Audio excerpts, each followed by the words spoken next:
Hello, everybody. Josh Brown here, back for another great episode on Franchise Euphoria. Well, today's episode is brought to you by IndieFranchiseLaw.com, a leading resource in the franchise space to help you if you're considering buying a franchise, turning your business into a franchise, or growing your business through a licensing or franchise structure. So go on, check it out, IndieFranchiseLaw.com. I think you'll find a lot of valuable and free information as you continue to kind of weigh franchising and licensing and the growth of your business. Without further ado, I hope you enjoy today's episode. So on today's episode of Franchise Euphoria, I have on Ron Holt, who is the CEO and founder of Two Maids and a Mop. He opened the first location more than 16 years ago with a dream to one day build the largest, fastest growing, most innovative residential cleaning service in America. Today, Ron's company serves 80 markets across the country and has plans to open at least 20 new franchised stores every year for the next 10 years. His story has been chronicled in Entrepreneur, CNN Money, Forbes, Success, and Inc. magazine. And just last year, Ron's Rags to Riches story was profiled in a primetime CNBC documentary. I think you'll find this interview with Ron incredibly interesting. And I'm especially excited for you to tune in to listen to some of the mentors that he's had an opportunity to work with and gain insight from over the years, and also to learn about sort of the secret sauce of what he's done and they've applied at Two Maids and a Mop that is unique throughout the entire industry. So with that teaser, I will leave you to the interview. Hello, Ron. Welcome to Franchise Euphoria. How you doing? Doing great. Glad to be here and excited to talk about my story. You're the founder. I think you're the founder, right, of Two Maids and a Mop. I do own that title. Didn't always want it, but yeah, I'm the founder of Two Maids and a Mop. Well, take a minute. Tell us about that concept, and then I kind of want to dive into your background afterwards and some details. But just tell us about the Two Maids and a Mop concept. Sure. So obviously we clean homes. 99.9% of what we do is residential homes. That's the industry we've been in for over 16 years now, believe it or not. The first day of operations date back to April Fool's Day of 2003. For a little bit there seemed sort of like a big, fat, ugly April Fool's joke. But you know, my story is not that crazy when you compare it to a lot of other entrepreneurs, but it involved a lot of pain, a lot of sacrifice, a lot of commitment early on that I didn't really know kind of what I was getting myself into early on. But long story short, we're here today and lots of great success. So we clean homes, but we do it sort of in a different way than what most people in our industry do. Well, tell me about that. So tell me about the different way in which you guys do it, because I think that ties in really well to your story and your growth. So I've always, I've loved the idea of being different in almost everything that I do in life. And so there was several years during the early portion of our growth here at Two Maids and a Mop, I sort of looked in the mirror and recognized that, I was sort of this contrarian in everything else, but inside the business was very cookie cutter, group think like. And so we were doing fine. We were growing, but it wasn't explosive and it wasn't really the exponential kind of growth that I was hoping for.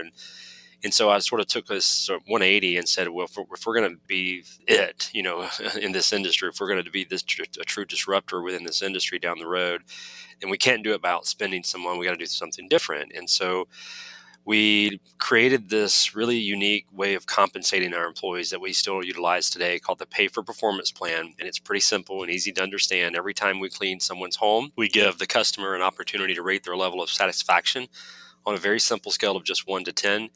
And that number by itself will directly determine the compensation level for the two folks who clean that house. And so that's something I've said as the founder early on for, ever ago, and still today as the CEO and founder, still say it today to franchise candidates and in some cases even consumers. And it's always, even from those early days, served as this really true difference maker for our brand and our business. And, when I talk about we clean homes, but we do it in a little bit different way, that's sort of it. That's our secret sauce. That's what makes us not just different, but really unique and remarkable, in my opinion.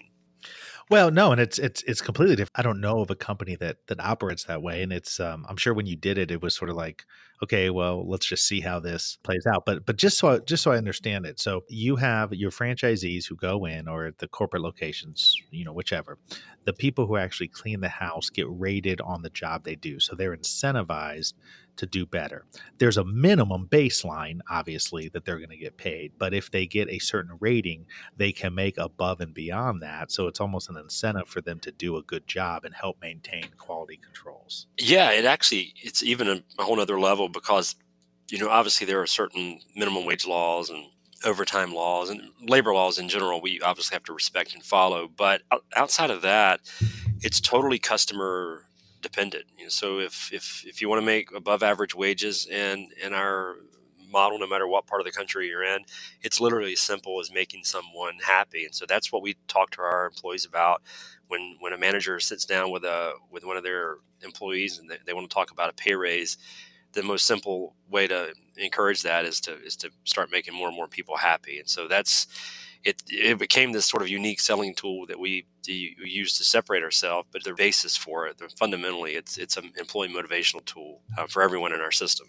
Well, I love it, and I think it's applicable across many systems, and it makes a whole lot of sense because, you know, I, on multiple levels. I mean, I think on the employee side, a lot of employees complain about not being able to make more money or not having opportunity. Well, this puts it squarely in their court. Now, granted, sometimes, depending on the person's house who you're cleaning, they how you see your job versus how they see your job sometimes can be different. But that's the nature of anything you do, right? I mean, and that's the nature of working for anybody, is how you see what you're doing may be different than how they see what you're doing. But overall, I mean, I think it provides a great opportunity for somebody to do their job, do it well, and directly benefit from that above and beyond just a, slap on the back, hey, great job.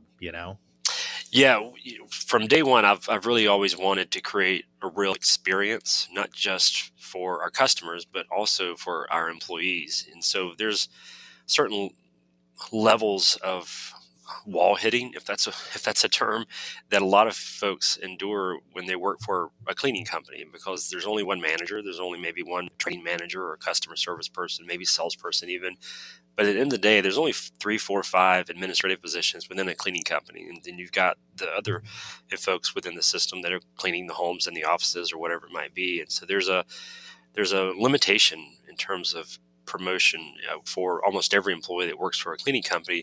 So I wanted to create an experience that said, okay, maybe I'm not the manager and maybe I won't be even tomorrow, but I can always make more money, and that can empower me in a different way. And so it's a part of an entire experience model that we've really tried to create from those early days even.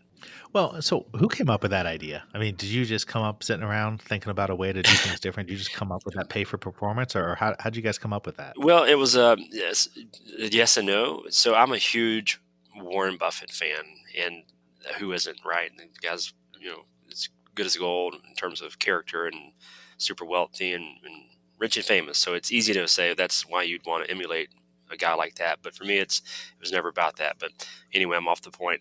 I was flying to Omaha, Nebraska, to see Warren Buffett in action at the annual shareholder meeting, and I was stuck in Atlanta at the airport, like a lot of people probably listening to this have been. And I picked up a book called The Purple Cow, and it was written by a guy named Seth Goden. It's 15, 20 years old now at the time, but it still, It's a great book. yeah, it works today even for businesses. But if you've ever seen a cow, they've probably all been very unremarkable and they all sort of mesh together and look the same. But if you were to see a purple cow, clearly it would stand out from the herd, and you would you'd remember it forever. Maybe you'd remember that one moment in that one place in time where you saw the purple cow. And so the same is what happens in business every single day.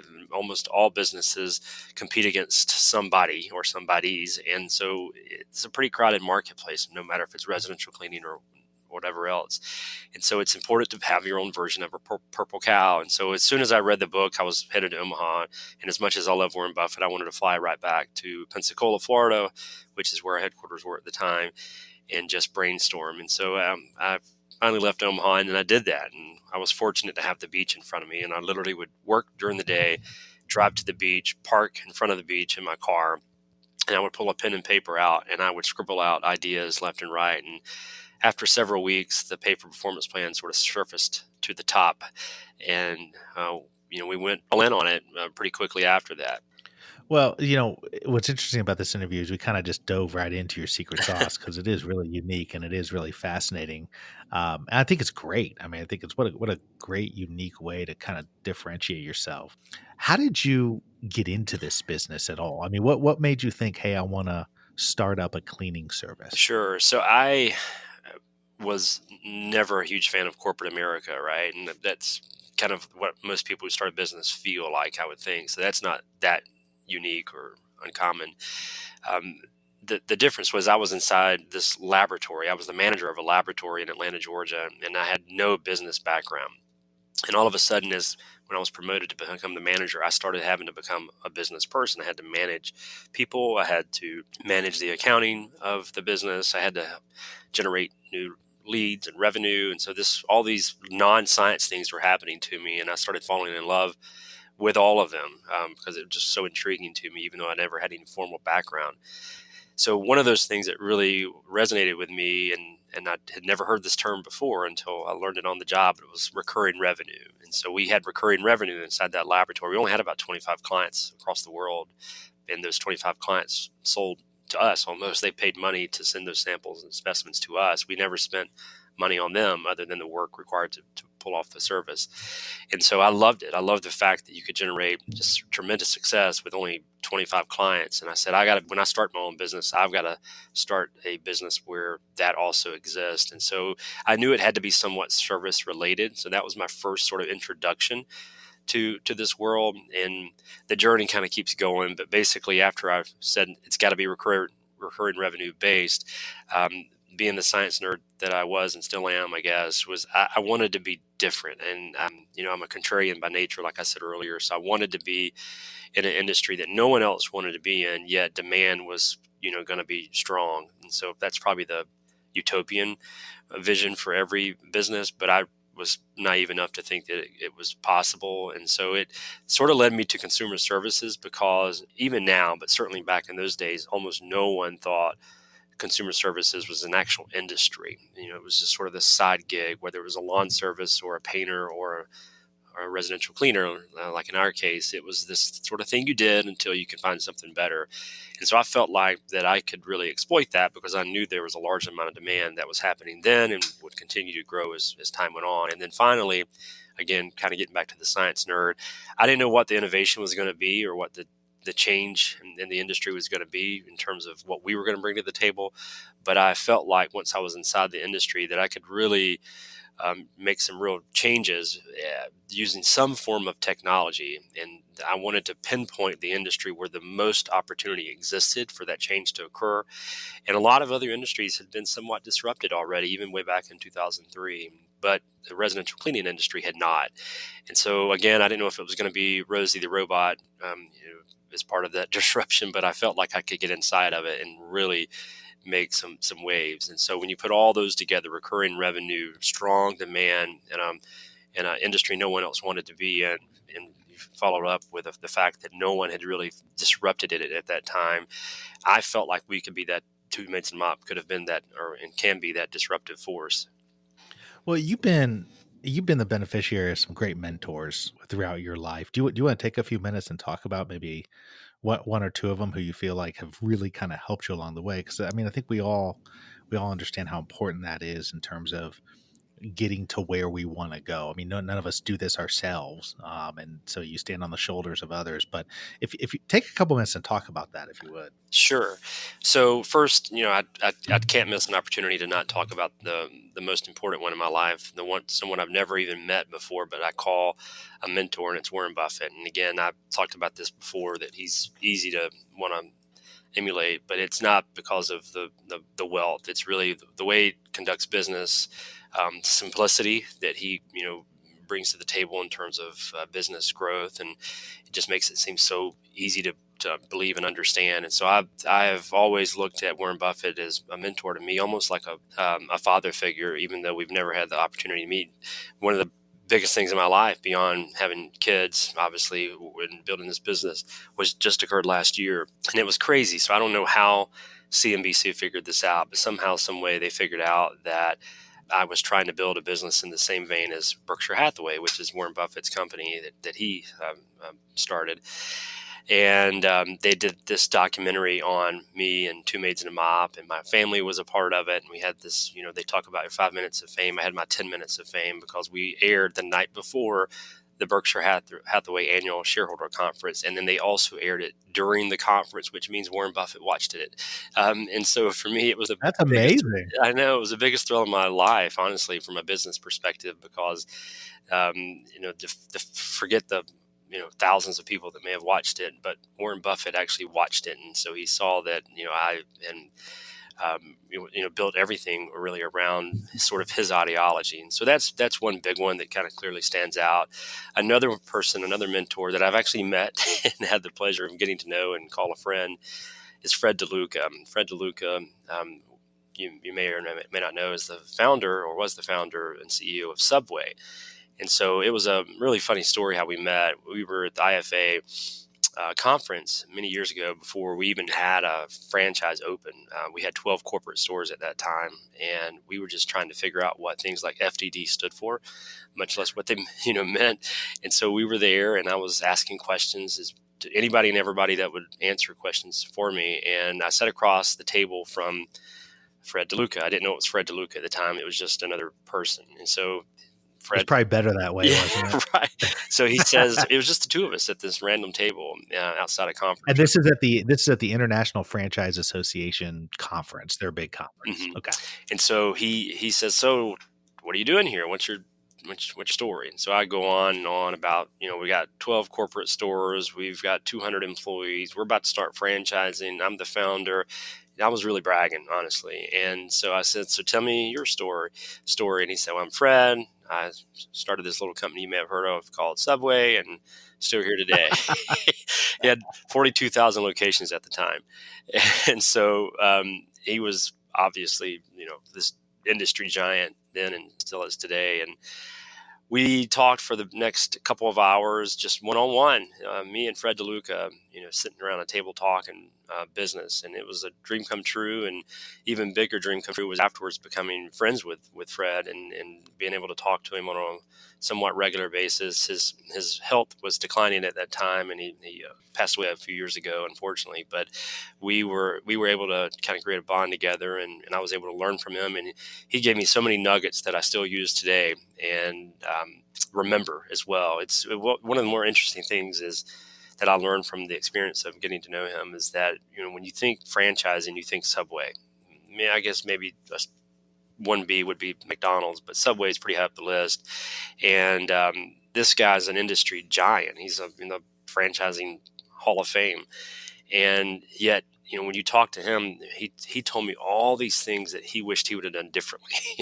And I'm thinking, gosh, you got 42,000 locations across the world, and you're talking about all these mistakes you made and all these things you should have done differently. You should have taken a right turn instead of a left turn. And it was mind blowing, honestly, but also at the same time, kind of exciting because, if he could go through life and make mistakes and not think everything perfect and still be Fred DeLuca, then, that gave me hope and promise that we could do the same thing here at Two Maids and a Mop. That's amazing. That's an amazing story. It's funny because to some people, they might say, "Oh man, you're just lucky that sort of happened." But I sort of believe, you invested in yourself and in your company to go to this conference, right? I mean, you have to, as a business owner, you got to invest in what you're doing.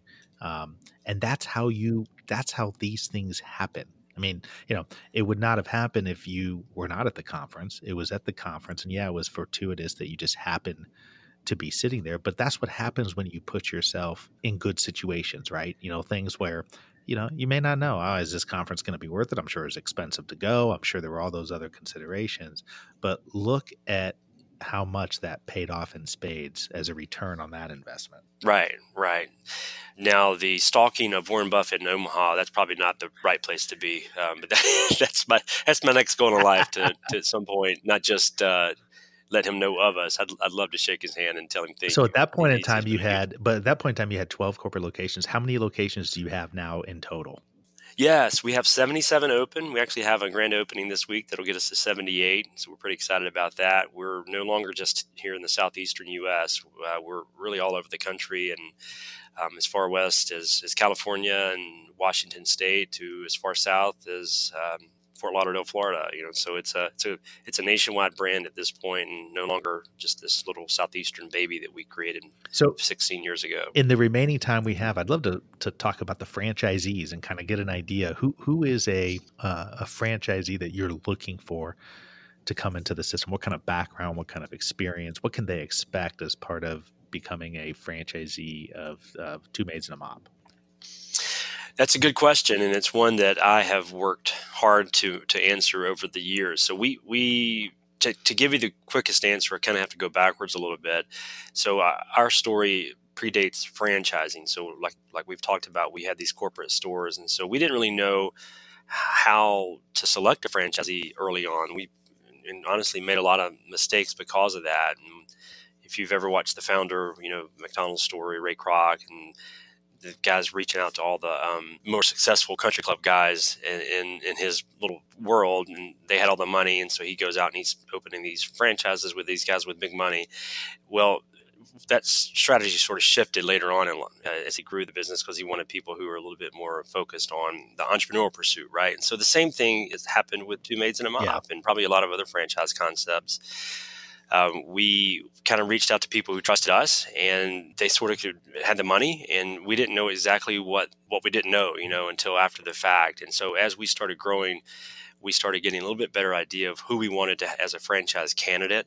And so that shift has definitely occurred now, and that not only do we know that we shouldn't probably bring in Ron's best friend from college as a franchisee, we should probably go even deeper than that and learn more about their personality. And it's, obviously there's some financial qualifications that we have to look into, but the why, I always want to know why someone wants to start any business, much less Two Maids and a Mop, because there's so many opportunities in our country today to make money. You don't have to own a business to make money. And so why would someone want to put themselves in that position? And so that's what we do today, and what we want today in our franchisees. We want people to use Two Maids and a Mop to solve a problem, basically. And so we have basic qualifications. Do you have the money to do it? But we go much deeper than that. And we have formal things like personality quizzes and so forth that kind of give us some basic understanding of that. But the big, really hurdle that every franchise candidate needs to clear is they need to articulate to us what pain is currently inside their life, and what's Two Maids and a Mop going to do to solve that problem. If Two Maids and a Mop's not part of a solution, if it's truly just to make more money, then we typically look the other way and go a different direction, because we want franchisees that are passionate about our growth. We want franchisees that are obviously making money, but we really want people to want to embrace the struggle that's going to occur whether you open a franchise business or not. And so if you don't have a why, it scares us that when those challenges present themselves, then you're not going to be up to the challenge for that. So that, I know that's sort of a subjective answer that doesn't give you a lot of specifics, but it is subjective, for the most part, because we want people to be able to talk to us in qualitative terms about what Two Maids and Mop is going to do for them. No, that's great. I mean, I guess as a final question, and this may be, you may have to think on this a little bit, but obviously you have a ton of experience now. You've been doing this since, launch 2003. We're now 2019. Lots of ups and downs along the way. Knowing what you know now, what's the one thing, if there's one overarching thing that, having gone through this entire experience, you'd like to leave with somebody who's just starting that experience, who's just starting creating their own franchise opportunity that you wish you had known along the way? Yeah, that is a tough one, because it's deeper than one. It's deeper than one for sure. The biggest hurdle for me early on was understanding that one entrepreneur doesn't equal another. The only entrepreneur I knew and could relate to was myself. And so my time and my money were different, so I was very frugal, and still am very frugal. but with money, but capital, but with my time, I would give it freely, and that meant working to midnight. That meant waking up before everybody else woke up, and it meant just nonstop consumption, like just totally sacrificing everything for the better of Two Maids and a Mop. And so I had this crazy notion that every entrepreneur felt that same way. And so when we first went into franchising, since I had this assumption that's how everyone thought, I just assumed that the minute we said yes, join our network, then everything else would sort of fall into place. And what I had to learn was that, again, every entrepreneur is different. And so what that entrepreneur needs from us, what that franchisee needs from us is going to be different as a result. And so we sometimes have to provide analytical things, financial things, quantitative things, to help support a franchisee that's not maybe as proficient on the number side of our business. And in other cases, someone's very proficient in that, but maybe they're not great at interaction, sales conversations, and understanding how to convert leads. And so I could keep going on, but it really, for us, it was just trying to understand how to put those pieces of the puzzle together so that we could provide the right kind of support to that particular franchisee, no matter if they were an introvert or an extrovert or whatever. That may sound very easy for someone else to understand, like, how did you not know that? But again, from my perspective, it was all I knew. I only knew one way to own a business, and I thought that's how everyone else thought. Well, that's a great one. Basically, it's, you need to follow certain things that others have done, but at the same time, allow yourself and allow your own special characteristics to drive the way as well. You don't need to mimic everything somebody else did, but you should learn from others around you and then add your own twist to it, which is exactly what you've done, with this franchise. Yeah, this is a funny story, according to how you look at it, I guess. But so a few years ago, I was at a franchising industry conference, and they asked me to speak. And so they said, you take it, you do whatever you want to with the speech. You can sell yourself, or you can teach, you can do whatever you want. And so I went in, and it was all franchisors, it was fellow franchisors from across the country. And so I decided to talk to them about what I felt was the biggest issue with franchising at the time. This was 3 years ago. And my thought was that this idea of change is bad. And so for Two Maids and a Mop, if we had never pivoted, if we had never changed over the years, we wouldn't be here. We couldn't outspend anyone. So we had to be different. And we couldn't just be different once. We had to be different a bunch of times in order for us to be able to scale and keep growing so that we can, be where we are today. And so if that's always been our recipe for success, just because we're franchising shouldn't mean we should stop right now. And so my speech was talking to other franchisors to say, hey, stop being scared of change and embrace it, because, it works. And while there are obvious pitfalls to that and some serious failures from making the wrong decision regarding change, at the same time, if we get too stuck in the old way of doing things, then someone else is going to figure out a way to do it. And so I wasn't welcome back to the stage the following year because change and franchising don't usually go hand in hand. I'm sure people got a lot out of it, though. It's a great message. Franchising changes as well. It's just sometimes slower to change. Right. But, well, if anybody wants to learn more about Two Maids and a Mop and the franchise opportunity, you can go to twomaidsfranchise.com. That's two is in the number, so spelled out. So it's TWO maidsfranchise.com. You can also learn more about their system if you go to ineedamaid.com, ineedamaid.com. And I just want to thank you, Ron, for first of all, thanks for coming on and sharing your story, and what a cool story it is, and for doing what you do.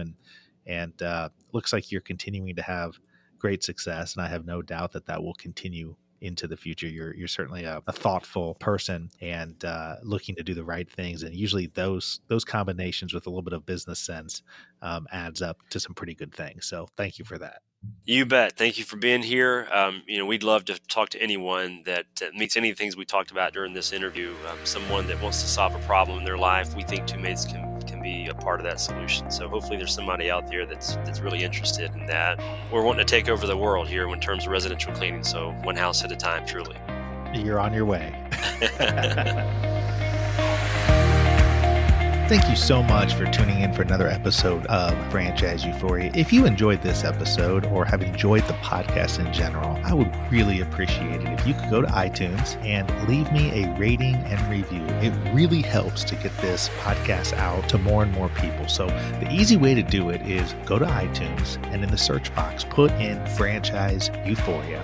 You will then see my cover art and you click on my smiling face that says Franchise Euphoria, and then click on the link that says ratings and reviews. It's that simple, but boy, oh boy, does it mean the world to me when people leave ratings and reviews. And like I said, it really helps get the show out there. Once again, would love it if you would go to iTunes and leave a rating and review if you enjoyed this episode or other episodes of the show. And until the next time, happy franchising.